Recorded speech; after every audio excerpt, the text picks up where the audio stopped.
여러분 안녕하세요. 자, 오늘은 지난 시간에 뒤를 이어서 바로 이제 조선시대 때에 이제 통치 제도가 어떻게 진행되었었는가에 대한 내용에 대해서 이야기를 하도록 하겠습니다. 지금 현재 선생님이 집안 사정상 지금 잠깐 집에서 이제 동영상을 찍지 못하고 있는 그런 상황이라서 동영상 좀 못 올리고 있는 점 양해 좀 부탁드리겠습니다. 자, 이제부터 이제 시작을 하도록 할게요. 여러분들 교과서는 110, 111페이지에 해당되고 그 다음에 학습지는 2페이지에 해당되는 통치제도의 정비하다와 관련된 내용에 대해서 이야기를 하도록 하겠습니다. 자, 여러분들 기본적으로 봤을 때 조선이라고 하는 건 나라는 통치 이념이 뭐예요? 바로 성리학이죠. 자, 성리학의 기본 이념은 기본적으로는 백성들을 그냥 착하게 만든다 이런 식의 생각을 갖고 있는 것이 맞습니다. 자, 그런데 문제는 뭐냐면 백성들을 착하게 만들려고 한다면 기본적으로 예의라든가 착한 것이 어떤 것인가 뭐 이런 것을 가르쳐야 되는데 이런 것이 전제가 되려고 한다면 당연히 해야 되는 것은 바로 무엇이냐, 백성들의 배고픔은 면하게 해줘야 그래야지 백성들이 착하게 되는 거 아니겠습니까? 때문에 조선왕조는 이러한 백성들의 배고픔 문제 같은 것을 해결해주기 위해서 여러 가지 측면에서 노력을 많이 기울이게 됩니다. 그리고서 국가적으로 봤을 때 지방에서 백성들의 고혈을 짜는 그런 나쁜 존재들을 최대한 막아내려고 하는 모습을 실제로 보여주려고 했었죠. 근데 그렇게 하려고 하다 보니까 자연스럽게 국가의 조직력이 강화가 될 수밖에 없는 것이고 그것은 곧 관료 조직의 점차점차 커지게 되었다는 것을 우리가 알아볼 수가 있을 것입니다. 자, 그거에 따라서 여러분들은 이렇게 파악을 하면 될 것 같네요. 기본적으로 이 조선의 모든 통치 제도는 유교적인 이념에 기반해서 만들어진 것입니다. 그리고 그런 유교적인 이념은 바로 민본주의, 즉 백성들을 기본으로 한 민본주의라고 하는 것에서부터 시작을 했다고 여러분들은 생각을 하면 되겠습니다. 자, 이 페이지에 보면 다음과 같습니다. 별표 2개, 동그라미 1번, 중앙통치제도, 유교 이념을 기반으로 국왕 중심의 빈칸에 적혔습니다. 민본주의를 실현하고자 함. 네, 실제로 이제 중앙통치제도를 한번 살펴보면 의정부 6조 체제는 이미 지난 시간에 여러분 전부 다 배워서 알 거예요. 이른바 의정부 서사제, 6조 직계제 이런 얘기를 통해서 여러분 알 것입니다. 국가의 최고 통치 기관은 의정부죠. 그리고 그 밑에는 이보예 병형공이라고 하는 이제 각각의 행정 실무를 담당하는 관청이 있습니다. 관례 인사, 국가재정, 그 다음에 외교라든가 교육이라든가 각종 행사 같은 걸 담당하게 하고 군대와 그 다음에 이것은 바로 재판이라든가 형벌, 그리고 이것은 공조는 건축과 관련된 분야에서 각종 여러 가지 업무를 처리하는 모습을 보여주려고 했었는데요. 기본적으로 국가 시스템은 이걸 기준으로 해서 돌아가는 것이 맞습니다. 하지만은 이거 이외에도 바로 조선시대 때는 왕권과 그 다음에 신권을 같이 조화해서 국가를 통치시키려고 하는 모습을 실제로 보여주기도 했어요. 기본적으로 왕이 힘이 있어야지 국가를 통치하는 거 아니겠습니까? 때문에 이것을 그냥 국가의 통치 제도인 거고 실제로 봤을 때 왕의 권력을 뒷받침해주는 그런 관청이 필요한 것은 사실이긴 합니다. 대표적인 경우가 여기 보이는 승정원이 있다고 볼 수 있겠죠. 이 승정원은 바로 무엇이냐? 바로 국왕의 비서기관입니다. 즉 신라시대로 따져본다고 한다면 여러분들 기억날까요? 바로 신라시대 때에 국왕의 비서 역할을 했었던 부서가 있었죠. 이 관청의 최고 우두머리를 시중이라고 했었습니다. 그 관청 이름이 어디입니까? 바로 집사부였었죠. 자, 그 다음에 고려시대 때는 이성육부 제도가 있었죠. 근데 고려에서 두 번째로 높았던 관청이 있었습니다. 이 관청도 역시 국왕의 비서 역할을 했었던 관청입니다. 거기가 어디입니까? 왕명 출납을 했었던 관청 이름. 거기가 바로 뭐냐면 중추원이었었죠. 자, 이것과 마찬가지로 이때 당시에 이 승정원은 왕의 비서로서의 역할을 했었다라고 하는 측면 여러분 같이 기억을 해주기 바랍니다. 당연히 왕의 비서 역할을 했던 관청이 존재했었으니까 이 관청은 왕권을 위해서 존재하는 왕권을 위해서 존재하는 거 아니겠어요? 때문에 이것은 바로 왕권 강화적 성격이 있었다라고 우리가 생각을 해볼 수 있습니다. 더불어서 의금부가 있습니다. 이 의금부라고 하는 것은 여러분들 학습지에 보면은 바로 국왕의 직속 사법기구라고 되어 있어요. 근데 사실은 이 국왕의 직속 사법기구라고 하는 것이 좀 이상하잖아요. 왜냐하면 형조가 바로 재판을 하는 그런 관청이라고 볼 수 있는데 왜 국왕의 직속 사법기구가 왜 필요하겠습니까? 여러분 한번 생각을 한번 해보세요. 국왕의 직속 사법기구라고 한다면 여기서 하는 일은 뭐겠어요? 바로 국왕의 안위와 관련되어 있는 업무를 처리하겠죠. 국왕이 곧 국가니까, 즉 여기에서는 반역죄 같은 것을 사전에 먼저 캐치해가지고서 그래가지고서 처리하는 업무를 담당했던 곳이라 볼 수 있겠습니다. 글쎄요, 재판의 역할도 분명히 있었던 것은 사실이긴 하지만 여기는 지금으로 따져본다면 일종의 국정원의 역할을 했었다 볼 수 있겠죠. 이것은 왕권 강화겠습니까? 왕권 견제겠습니까? 당연히 왕권 강화라 볼 수 있겠죠. 이런 점을 여러분 같이 기억을 해주기 바랍니다. 이번엔 3사입니다. 3사 같은 경우에는요, 기본적으로 사관원, 사원부, 홍문관이라고 하는 관청이 있습니다. 기본적으로 여기 보이는 사원부라고 하는 관청은요, 관리에 대한 감찰을 담당합니다. 마치 고려시대 때에 어사대가 하는 업무와 비슷하다고 보면 되겠어요. 그런데 이제 문제가 뭐였냐면 이 사원부라고 하는 관청은 실질적으로 봤을 때 이 관리들 중에서 부정부패를 저지른 그런 사람들도 있을 거 아니에요. 그리고 또 한 가지 나쁜 행동하는 그런 관리들도 있고 바로 그런 관리들을 사전에 찾아내가지고서 그들을 탄핵하는 것을 감찰해서 탄핵하는 것을 목표로 삼은 관청이 바로 이 사원부라고 생각을 하면 됩니다. 근데 이제 문제는 뭐가 있냐면 바로 그런 관리들도 실질적인 임명은 누가 했습니까? 국왕이 임명했단 말이에요. 때로는 이런 경우도 있어요. 국왕이 굉장히 사랑하는 어떠한 신하가 있다고 칩시다. 근데 그 신하의 지위가 너무 낮아요. 7품밖에 안 돼요.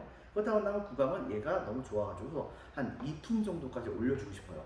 그래가지고서 이 사람에게 2품의 벼슬을 내리겠다고 명령 내리잖아요.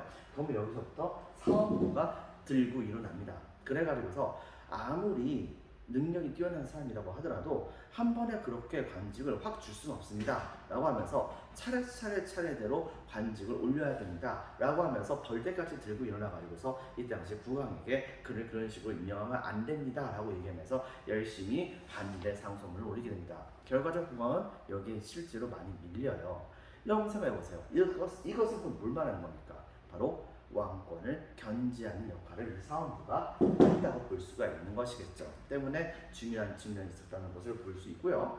두 번째, 여기 보이는 사관원의 경우에는 이분들은 뭐 더 말할 것이 없습니다. 사관원은 말 그대로 국왕이 무슨 행동만 하면 아니 되옵니다 라고 말하는 것이 바로 이들의 할 일이었어요. 결과적으로는 국왕이 뭔가 조금이라도 조금이라도 일하면 거기에 대해서 조금이라도 트집이 있으면 그 다 트집을 근거를 딱 마련한 다음에 왜 안 된다고 한다는 것을 국왕에게 적극적으로 간하는 모습을 보여줍니다. 실제로 이 국왕은 당연히 아니 되옵니다 라는 식으로 이렇게 간하는 이런 신하들을 귀 따가워서 보고 싶지 않겠죠. 하지만 문제는 뭐냐, 이 사람들이 그런 말을 하지 않으면 바로 자기의 일을 하지 않는 것입니다. 그러므로 이때 당시에 왕은 이 사람들의 의견을 어느 정도 존중해 줄 필요가 있어요.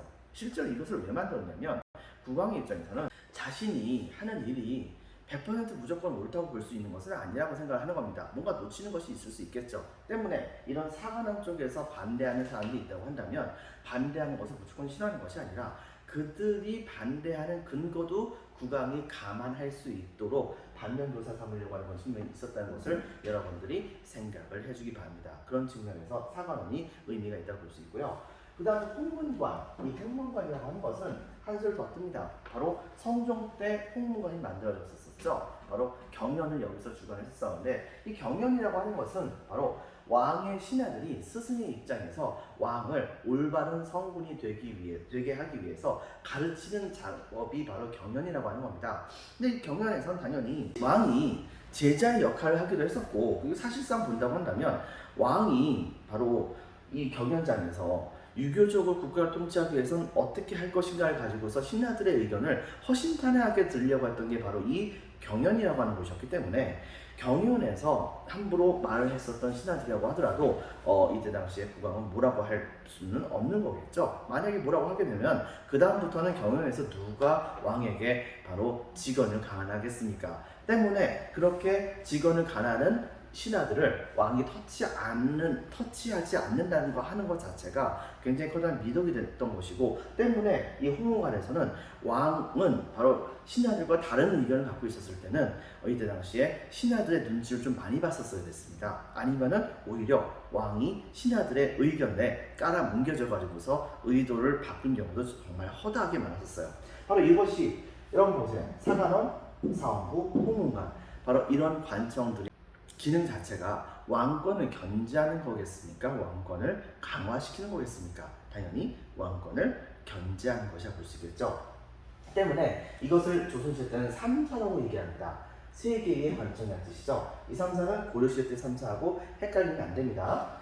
실제로 여러분들 조선시대 때 사대부들은 왕과 같이 이 세상을 통치한다는 개념이 있었기 때문에 당대에 많은 사대부들은 당시에 이런 삼사에 같이 들어가가지고서 왕을 가르치면서 국가를 이상적인 세계로 바꿀 것을 목표로 삼았던 사람들이 많았습니다. 그렇기 때문에 삼사의 관원으로 임명되었던 사람들은 국가에서 가장 능력 있는 인재로서 많이 인정받는 그런 측면이 있었고, 사실 이 삼사를 통해 가지고서 관직을 얻게 된 사람이라고 한다면 큰 잘못이 없는 한 실제적으로 최고 관직까지 올라가는 모습을 보여주기도 했었습니다. 이런 측면 여러분들 같이 기억을 해주시고요. 그 다음에 또 한 가지 춘추관이 있습니다. 이 춘추관은 말 그대로 바로 역사를 기록하는 그런 관청이라고 보면 됩니다. 여러분도 알다시피 왕은 항상 신하들과 얘기할 때는 바로 1대1로 얘기하면 절대 안 됩니다.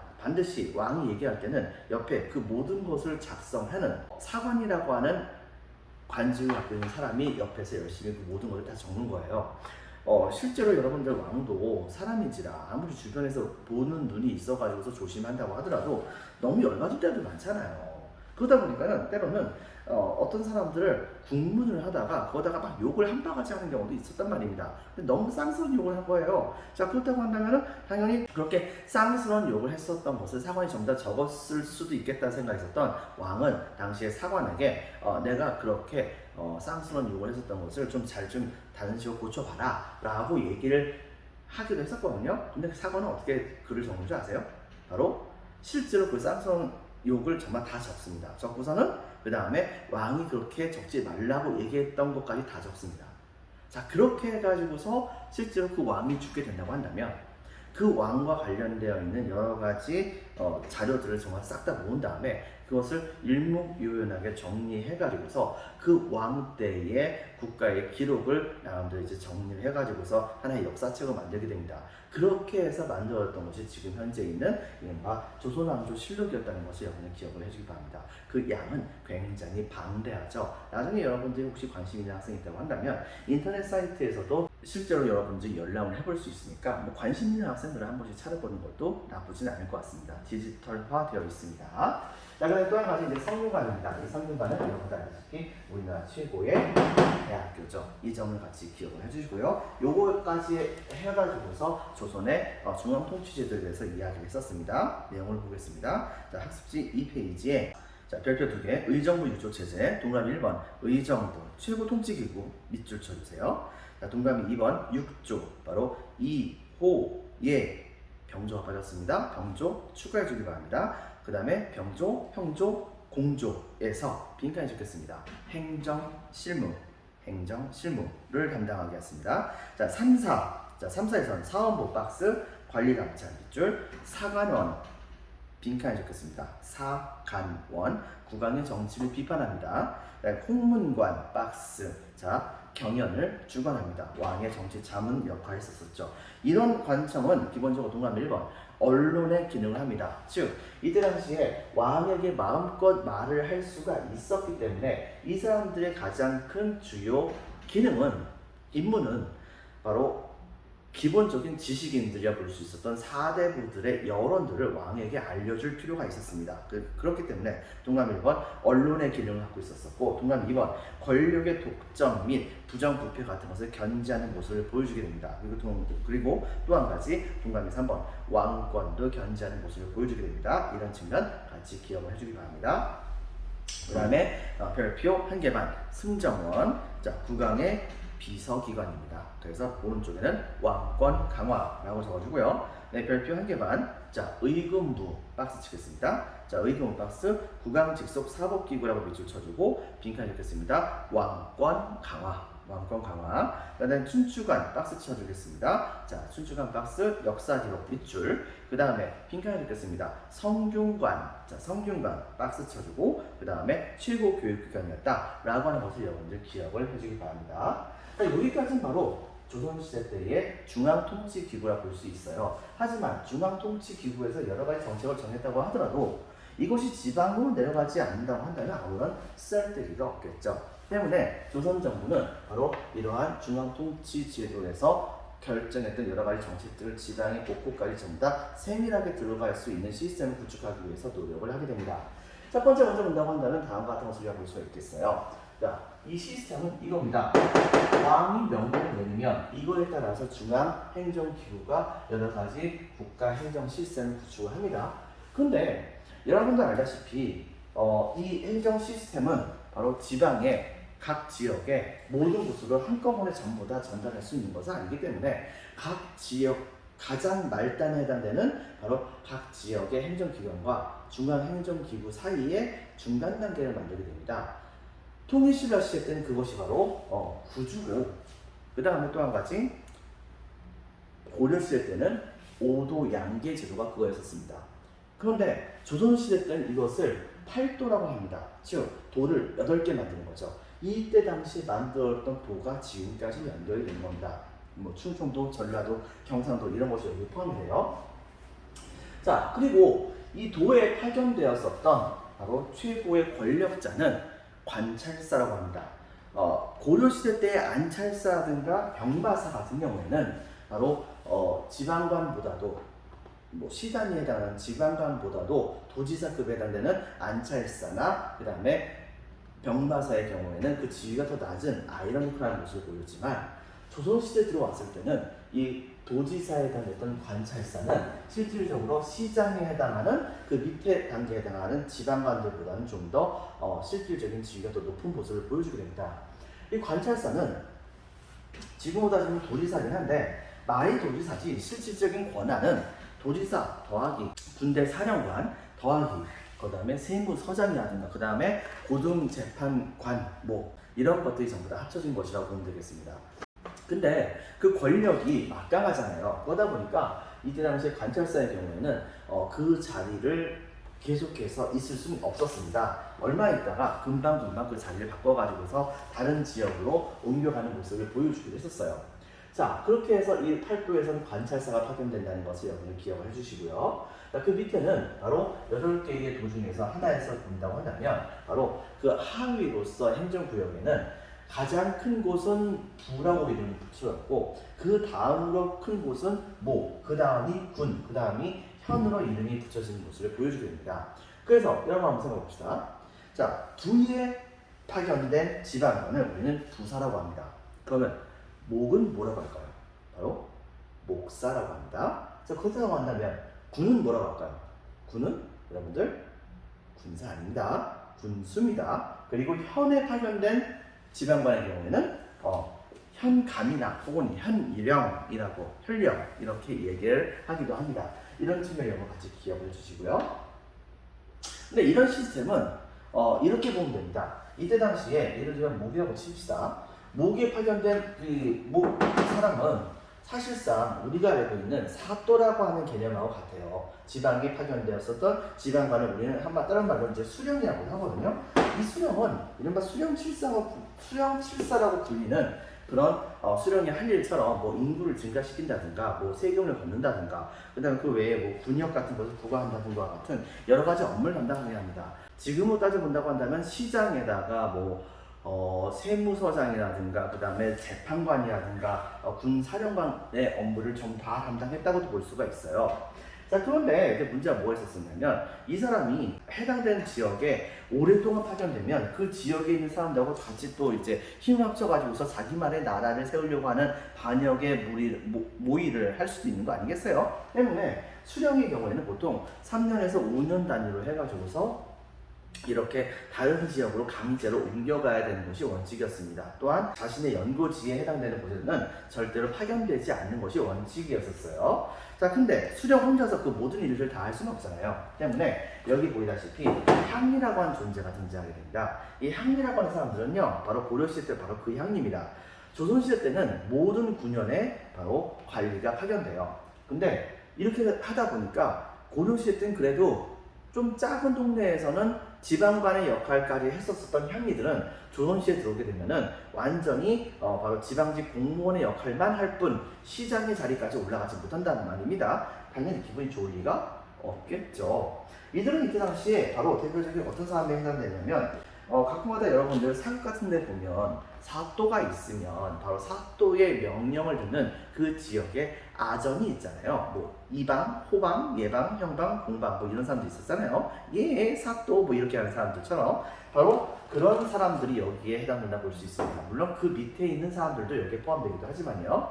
근데 문제가 뭐였었냐면 당연히 향리들은 수령이 오는 것에 대해서 좋아하는 사람도 있었지만 싫어하는 사람도 많았었고 오히려 수령을 골탕 먹이려고 하는 그런 측면도 있었기 때문에 예를 들면 이런 식의 나쁜 방법을 쓰기도 합니다.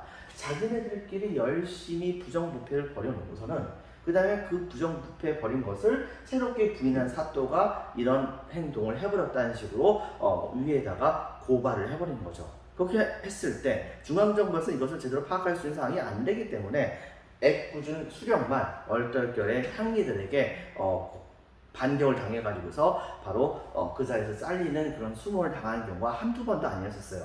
이런 일들이 계속해서 되게 된다고 한다면 이때 당시에 중앙정부의 입장에서는 지방까지 전부 다 관리를 파견하기가 정말 어려웠었겠죠. 하지만 여기에 엄청나게 도움을 준 존재들이 있었습니다. 그들이 바로 누구냐면 여기 보이는 유양소에 해당되는 사람이었어요. 즉 유양소를 이루고 있던 사람들은 바로 누구냐면 바로 고려 말에 조선 건국에 반대해가지고서 지방으로 내려오게 됐었던 바로 온건파 사대부들의 후예들이 이 유양소를 꾸리게 됩니다.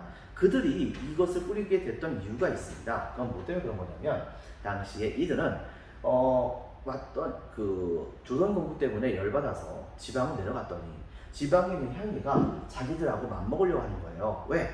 너희 온건파 사대부들도 사실 출신이 향리 출신이 아니겠는가? 그러니까 니네들하고 우리는 같은 거야. 뭐 이런 식의 얘기하니까 좀 열받잖아요. 이분들 같은 경우 기본적으로 과거 시험에 통과해가지고서 중앙에서 높은 가치까지 가졌던 사람들인데 이런 식의 대우받는 것은 좀 짜증났던 거죠. 그래가지고서 이들이 이때 당시에 같이 모여가지고서 다음과 같은 행동을 합니다. 그것은 뭐냐면 이분들도 어쨌든 간에 성리학을 수용했던 분들이잖아요. 급진파든 온건파든 똑같은 생각은 이 세상을 성리학적으로 착한 세상으로 만드는 것이 목적입니다. 자, 그렇다고 한다면 바로 국가가 아무리 힘이 세다고 하더라도 지방에 있는 모든 사람들을 전부 다 일괄적으로 교화시킬 수는 없었기 때문에 그렇기 때문에 이때 당시에 이 온건파 사대부들이 조선 왕조라고 한 나라에 대해서는 별로 돕고 싶은 생각은 별로 없었지만 적어도 지방의 교화와 관련된 성리학적인 교화와 관련된 업무들은 자기네들의 대의하고도 맞기 때문에 이것을 자기네들이 하겠다 이런 식으로 나서게 된 거죠. 그래서 이들이 한 자리에 모여서 만들었던 것이 바로 유양소로 이 유양소는 다른 말로는 향청리라고도 불립니다. 여기서 뭘 했었냐면 바로 이런 향리들 있죠. 이런 향리들이 바로 수령에게 수령을 골탕 먹이기 위해서 부정부패를 저지르고 뭐 이런 것이 있다고 한다면 그것을 실제로 감찰합니다. 그리고 수령에게는 지방에서 당장 필요한 여러 가지 업무들이 무엇이 있는지에 대한 자신들의 생각들을 전달해주는 역할을 하게 돼요. 이른바 여론을 형성한다 볼 수 있겠죠. 자, 그리고 그 외에도 가끔가다 보면은 수령과 향리가 이번엔 짝짝꿍을 해가지고서 많이 해먹고 막 이런 경우가 있다. 그렇게 한다고 한다면 바로 이 유양소의 사람들은 수령과 향리들을 같이 고발하는 경우도 실제로 있었습니다. 자, 이렇게 되게 됨으로써 사실상 지방의 행정 시스템은 수령과 그 다음에 향리와 그 다음에 유양소, 즉 이 유양소는 지금으로 따지면 바로 지방의회와 같은 역할을 한다 볼 수 있겠습니다. 일종의 감시, 자문하는 역할을 한다 볼 수 있겠죠. 이들이 서로 견제하면서 바로 지방의 행정 시스템을 구축해 나가는 모습을 조선시대 때 보여줬다라고 하는 것을 우리가 생각을 해볼 수가 있습니다.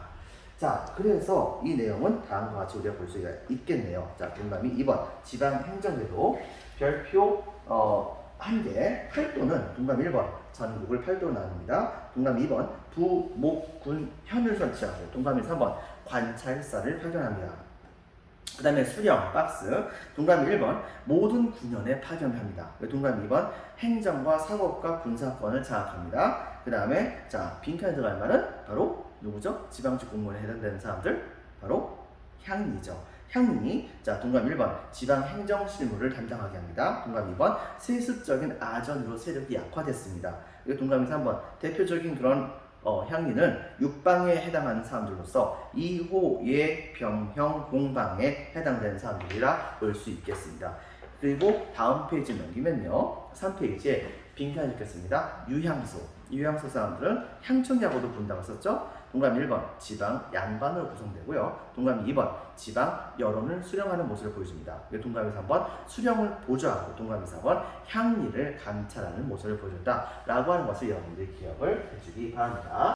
자 이번에 군사제도에 대한 내용에 대해서 이야기를 좀 한번 해볼게요. 별표 1개 반 쳐주세요. 기본적으로 봤을 때 조선시대 때 군역의 대상은 10세 이상 60세 이하에 해당되는 빈칸을 적겠습니다. 양인 남자라고 합니다. 그렇다면 여기서 이제 우리가 한 가지 알아야 될 것이 있어요.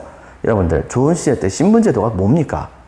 바로 직업에 따라 신분의 규천이 있었다고 했었죠. 여러분 보다시피 사, 농, 공, 상, 즉 선비, 양반, 그 다음에 농사꾼, 그 다음에 공, 수공업자, 그 다음에 상, 상인 이렇게 이루어지고 그 밑에는 전부 다 노비와 같은 천인에 해당되는 사람들이라 볼 수가 있습니다. 자, 근데 이제 문제가 뭐가 있었냐면 이거는 사회적인 개념에 불과해요. 조선은 사회적인 개념은 법적으로 인정을 일단 하지는 않습니다. 조선의 법에 의하면 조선의 신분제도는 딱 두 개예요. 하나는 양인, 또 하나는 천인. 근데 그 중에서 양인의 경우에는 국가에 대한 의무를 지지만 천인의 경우에는 국가에 대한 의무를 지지 않습니다. 이걸 원칙으로 해서 이때 당시에 군역제도를 보면 다음과 같은 것을 우리가 볼 수 있어요.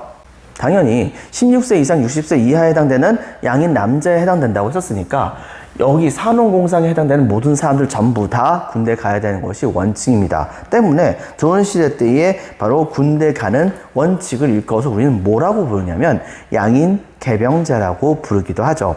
근데 실질적으로 군대는 누가 갔었느냐? 첫 번째, 왕족들의 경우에도 그렇고 관리들의 경우에도 그렇고 만약에 관리로 나가 있다고 한다면 왕족도 이제 관리로 나갔다고 한다면 왕족의 이제 관직이 따로 있으니까요. 그런 경우에는 국가를 위해서 뭔가 일을 하는 거잖아요. 그러다 보니까 군대가 면제가 됩니다. 두 번째, 만약에 관직에 나가지 않았다고 하더라도 관직에 나갈 준비를 하기 위해서 학교를 다니고 있다고 한다면, 그런다고 한다면 일단 군대 면제입니다. 여러분들. 그렇기 때문에 이때 당시에 이 시대 때 대표적인 학교 중에 하나가 바로 향교. 나중에 이제 서원도 등장하는데 여기에 등록을 했던 사람들의 경우에는 일단은 군대 가는 것이 유예가 됩니다. 자, 그리고 그렇다고 한다면 농업을 하는 사람들의 경우에는 전부 다 군대 가는 건 맞아요. 자, 공업을 하는 사람들의 경우에는 여러분들 군대 안 갑니다. 뭐 하냐면 군대 가는 거 대신에 바로 국가를 위해서 국가 재료를 대준 것을 가지고서 열심히 국가를 위한 물건들을 열심히 그렇게 해서 물건을 만들어내 가지고서 국가에다 갖다 바치는 것으로서 군대 가는 것을 대신합니다. 그 다음에 상인의 경우에는 국가가 필요한 물품을 상인들이 바로 대신 대주기도 하는 거죠. 이걸로써 군대 가는 걸 대신합니다. 하지만 이건 잘못하면은 상인이 망할 수도 있잖아요. 때문에 이런 상인들이 망하지 않게 하기 위해서 국가는 특정 상인들에게 바로 특정 물품에 대한 독점권을 부과하는 모습을 보여주게 됩니다. 그 과정 중에서 등장했었던 상인들을 일컬어서 우리는 시전상인이라고 얘기를 하기도 하죠. 이런 측면의 영을 같이 기억을 해주시고요.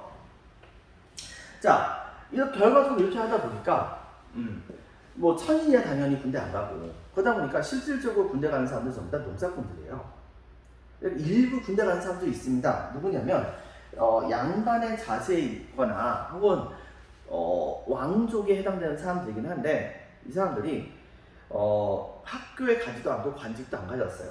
그런 경우에는 이 사람들은요, 여러분이 보통 보면 사극에 빨간색 옷을 입은 그런 사람들 있죠. 궁궐에 같이 이제 불침번 뭐 이런 거 쓰거나 하는 그런 사람들, 그런 사람들을 일컬어서 그런 사람들이 바로 특수군에 해당되는 그런 사람들인데 바로 이런 사람들로서 고관의 자식들이라든가 학교라든가 관직을 하지 않았던 종친들이 여기에 들어가서 그런 군사 노릇을 하기도 합니다. 그것을 군역으로 대신해줘요. 일종의 특수군이라고 볼 수 있겠죠. 하지만 그거 이외에는 나머지 모든 군대 병과들은 전부 다 일반 농민들이 전부 다 이 자리를 메우게 됩니다. 때문에 조선시대 때는 법적으로는 양인 개병제지만 실질적으로는 농민들이 전부 다 군대를 가고 있기 때문에 이걸 일컬어서 우리는 뭐라고 보냐면 바로 병농일치제라고 얘기하기도 하죠. 병사가 곧 농사군과 마찬가지다 라고 얘기를 하는 것입니다. 이런 측면에 있다는 것을 같이 기억을 해주기 바랍니다. 그래서 별표한 교반 군사제도에서는요, 별표 하나, 군역 대상 동감 1번 16세에서 60세의 양인 남자 적어주시고요. 동감 2번 현직 관리와 학생, 향리들은 면제됩니다. 향리들도 면제됩니다. 왜냐하면 국가를 위해서 지방직 공무원 역할을 하잖아요. 그렇기 때문에 면제가 되고요. 네, 동감 3번 종친과 고위 관리의 자제들은 특수군으로 편성됩니다. 그렇기 때문에 농민들이 보통 바로 군대를 가는데 그 농민들은 기본적으로 군대에 징발되었을 때 필요한 모든 물품들은 자기가 다 알아서 챙겨야 한다고 합니다. 밑줄치겠습니다. 군대에 징발되거나 군인에 필요한 모든 비용을 부담하는 모습을 보여주게 됩니다. 그렇지만 보복제에 대해서 얘기한 적이 있었었죠? 여러분들 바로 한 명이 군대에 가게 되면 나머지 사람들이 군대 간 사람의 집안을 도와주는 제도 때 만들었던 거, 바로 그거에 따라 가지고서 이제 일반 농민들은 군대를 가거나 아니면 군대 간 사람의 집안을 도와주는 식으로 해가지고서 군역을 대신 지는 모습을 보여주게 되었던 것입니다. 이런 측면을 같이 기억해 주기 바라고요. 그 다음에 군사조직에서는요, 별표 하나, 동그라미 1번 중앙군 이렇게 되어 있습니다. 오타입니다. 좀 붙여주세요. 자, 중앙군은 통일신라 시대 때는 구소당, 그 다음에 발해는 10위죠. 그 다음에 고려시대 때는 2군 6입니다. 그럼 조선시대 때는 뭘까요? 바로 5위라고 합니다. 조선 후기 또 바꿉니다. 여러분 기억해 주세요. 자, 5위 적어주세요. 5위 숫자 5입니다. 궁궐, 그 다음에 한양 방어를 하는 모습을 보여줍니다. 그리고 지방군의 경우에는요, 고려 말기 때쯤에 본격적으로 수군을 만듭니다. 수군을 만드는 과정 중에서 조선도 수군의 중요성을 알았기 때문에 군대를 크게 수군과 육군으로 나누어서 이루게 됐었거든요. 그 결과 동그라미 기역, 육군과 수군으로 편성되고 동그라미 니은 각각 병마절도사와 빈칸에 적혔습니다. 수군절도사가 지휘하는 모습을 보여주게 됩니다. 자, 별표 하나, 봉수제. 자, 국경의 위급 상황을 빈칸에 적혔습니다. 봉화로 신속히 중앙으로 전달하는 모습을 보여주게 됩니다. 무슨 말이냐면 바로 중앙에서부터 저기 가장 먼 국경선까지 각 주요 산들의 상대편에 있는 봉화대가 보일 정도에 위치한 높은 산들에다가 전부 다 봉화대를 설치하는 거예요. 그렇게 해가지고서 일정 정기적인 시간대마다 봉화불을 항상 올리는데 지방에서 만약에 봉화불이 올라갔는데 그 봉화불이 몇 개 이상이면은 그러면 안전하다.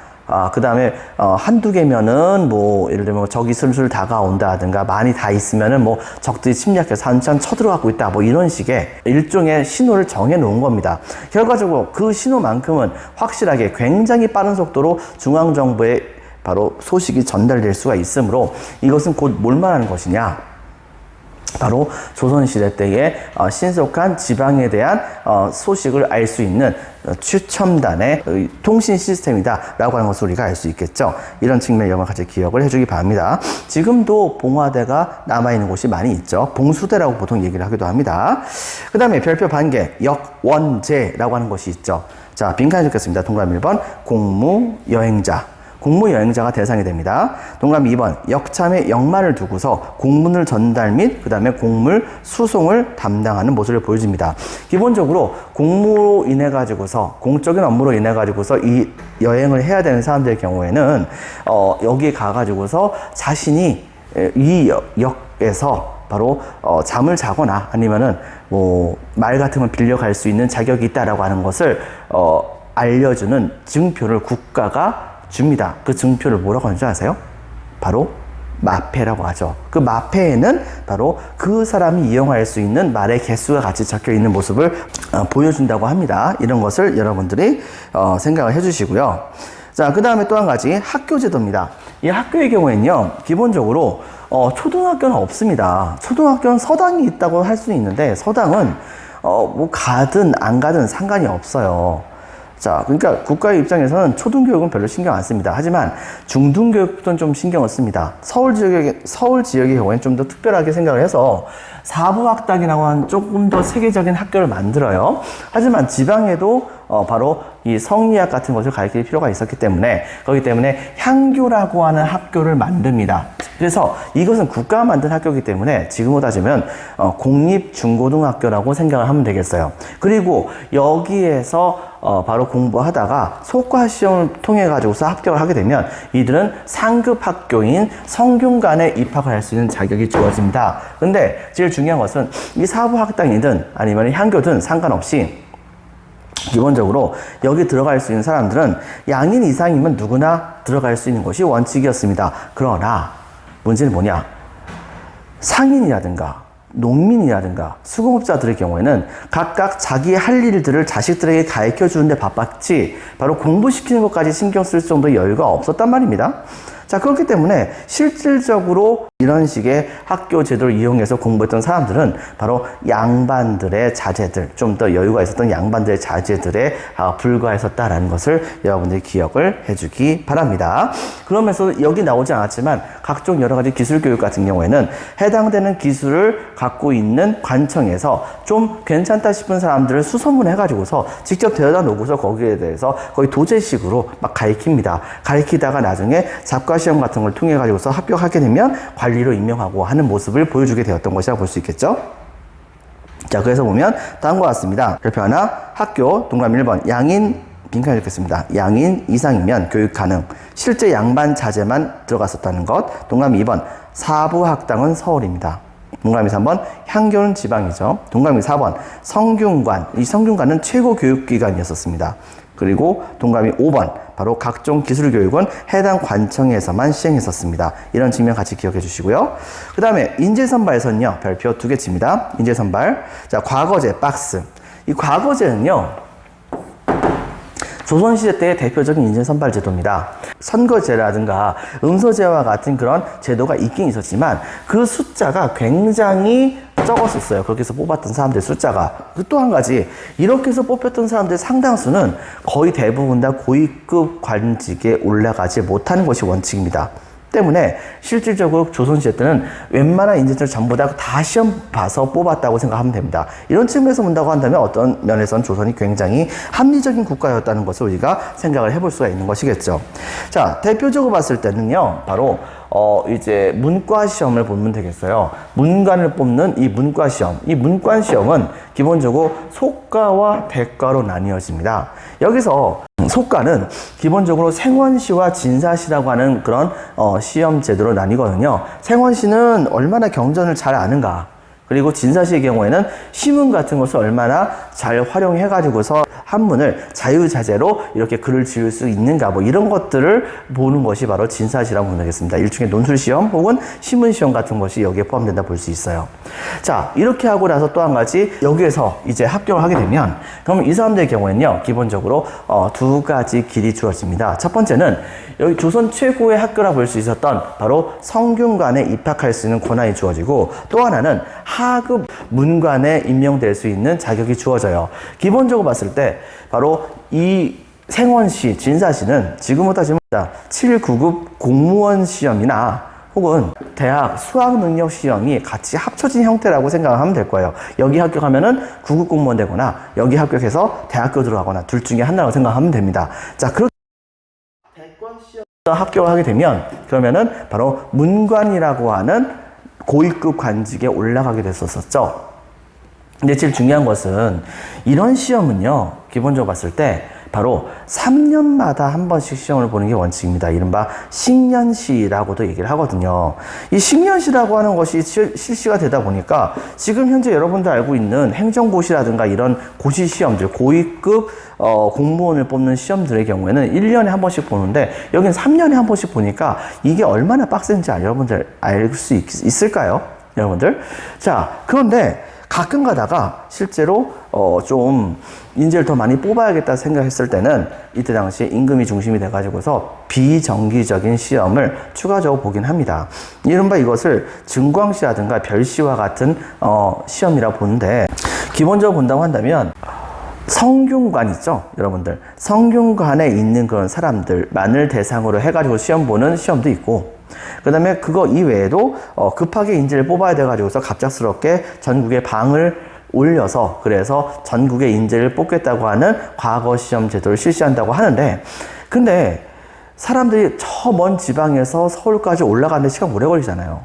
그리고 그 지방까지도 소식이 전달되는 것도 쉽지가 않고, 이렇게 되다 보니까 저 밑에 있는 지방에 있는 그런 사람이 관리가 되기 위해서 과거 시험 보러 올라오면 이미 그 시험 끝나는 경우도 되게 허다했다고 합니다. 때문에 실질적으로 서울 근처에서 사는 사람들이 좀 더 많이 과거 시험에서 합격하는데 유리했다고 하는 그런 측면이 있었다고도 얘기를 하죠. 이런 측면 여러분 같이 기억을 해주기 바랍니다. 그 다음에 또 한 가지는 무과시험이 있어요. 이 무과시험이라고 하는 것은 무예시험입니다. 뭐 병법서 시험 같은 것도 보고, 말타기 시험이라든가 활쏘기 시험 같은 건 봅니다. 근데 우리나라 같은 경우에는 활의 민족이지 칼의 민족은 아니에요. 그렇기 때문에 뭐 칼 같은 것은 별로 그렇게 시험으로 보지도 않았다고 합니다. 이렇게 해서 시험을 많이 봤었었는데, 당시 이 무과시험은 바로 서민들이라든가 혹은 양반의 두 번째 부인의 자식들, 뭐 서월이라고 불리는 사람도 있었죠. 바로 서자, 서월, 여기에 해당하는 건 사람들, 이런 사람들이 바로 여기 시험에 들어가서 거기에서 공로를 세우는 경우가 있으면은 높은 관직에 올라가는 경우도 많이 있었다고 합니다. 그 외에도 잡과시험, 시대 드디어 역과시험이에요. 통역관 시험을 보기도 하는데, 이거 이외에 율과라든가 의과라든가 음양과 같은 그런 기술관 시험을 실제로 보게 됩니다.